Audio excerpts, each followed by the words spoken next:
People keep talking about Jeffrey Epstein like he was just one rich predator with sick habits. But the deeper you go into this story, the more you realize Epstein wasn't just an ordinary criminal. He was connected to politicians, billionaires, academics, celebrities, media figures, and even people who were rumored to have ties to intelligence networks. And that brings us to the question many people avoid. Where does Donald Trump fit into all of this? Because one thing is certain, Trump and Epstein didn't just run into each other once. There are photos and videos of them together at events. There are publicly available statements where Trump spoke about Epstein and even made a comment that sounds disturbing today. And people immediately jump to the conclusion, that means Trump must be guilty. But realistically, that isn't proof. It's simply evidence that they moved in the same elite circles.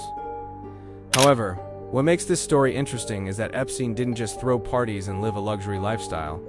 He had a network of connections that looked like something much bigger.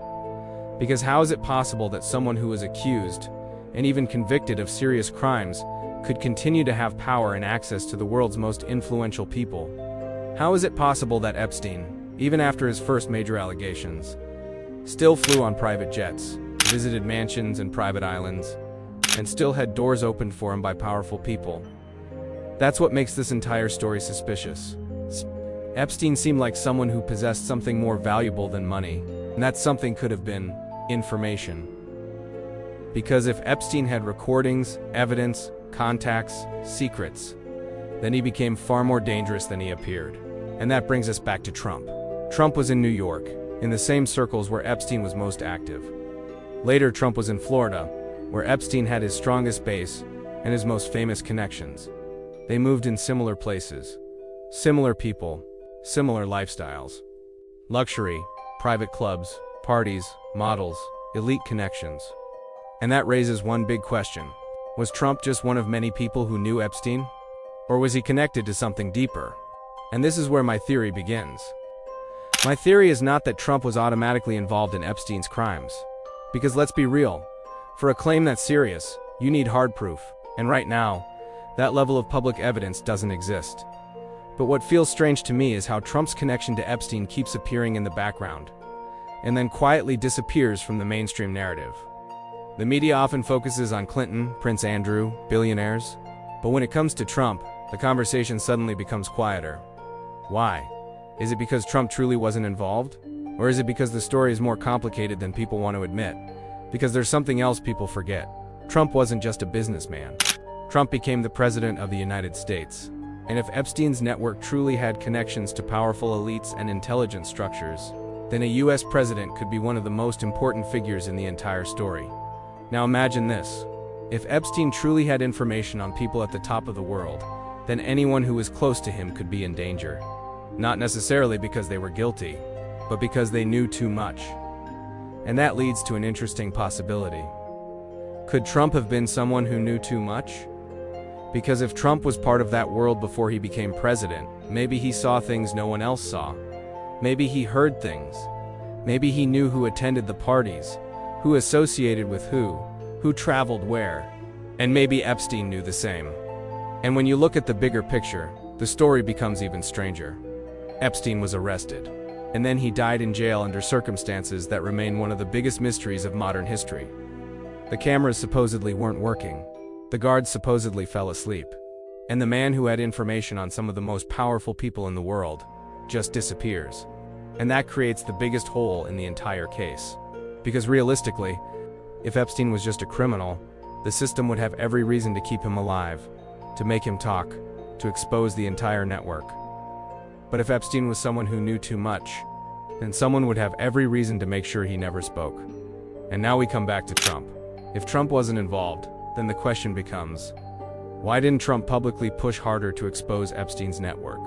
Why wasn't there a major effort to fully uncover the entire story?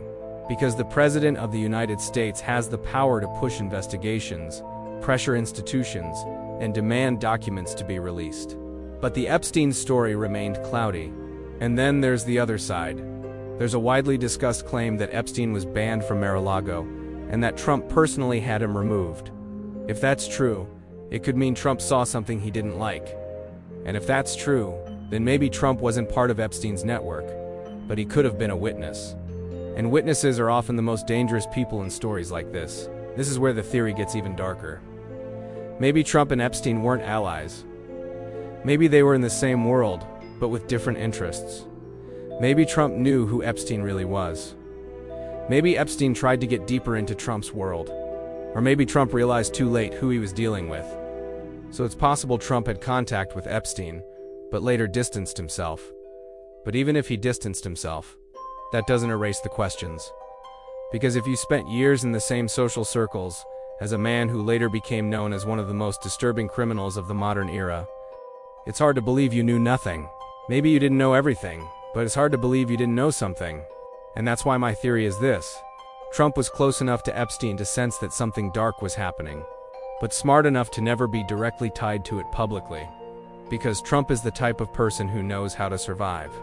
And Epstein is the type of person who knows how to pull people in.